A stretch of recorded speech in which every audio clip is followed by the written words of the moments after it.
Hello mga mi, kamusta kayo? Dahil 1-year-old na si Elle at tumigil na ako sa pagbe-breastfeed at di na rin mapigilan ang pagtaas ng timbang ko, nag-decide na ulit ako magbawas ng timbang. Ang plano kong diet is intermittent fasting and low carb. Ito po yung diet ko bago ako mabuntis. Ang ginawa ko po itong diet na to, nabuntis po ako kay Elle. Sa mga hindi po nakakaalam, ako po ay may PCOS kaya matagal po ako bago nabuntis. And kapag may PCOS ka, sobrang hirap magbawas ng timbang. Ang laki ng binawas ng timbang ko before. Tapos nabuntis pa ako. Ito ang diet ko kaya ito ulit yung susubukan kong diet. Hopefully gumana ulit siya sa akin. Ito 11 AM dahil tulog na si Elle, makakakain na ako. Ito ang unang kain ko ngayong araw. Nilagang itlog lang ito at may partner na homemade kimchi. Para naman sa inumin ko, iced coffee lang ito. Ang init kasi. Tsaka hindi ako mahilig sa mainit na kape. Para naman sa lunch ko, binigyan kami ng nanay ko ng pork nilaga. Hati kami ni Elle dito. Yung pork lang ang kakainin ko dito kasi bawal ang mais. Nagprito rin pala ako ng scrambled egg. Sobrang laki talaga ng binigat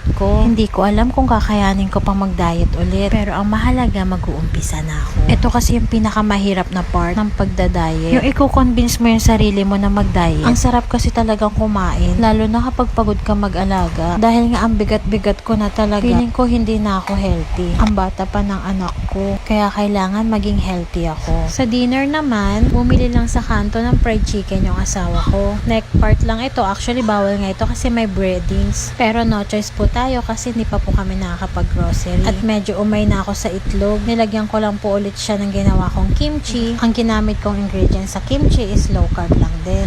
Ipopost ko yung video kung paano ko ginawa ang kimchi. Yun lang naman mga mi, ang boring kong pagkain ngayong araw.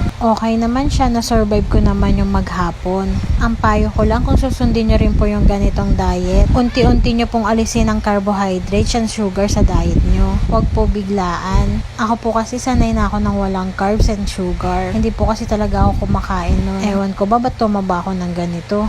Yun lang mga mi, salamat sa panonood ng boring kong vlog.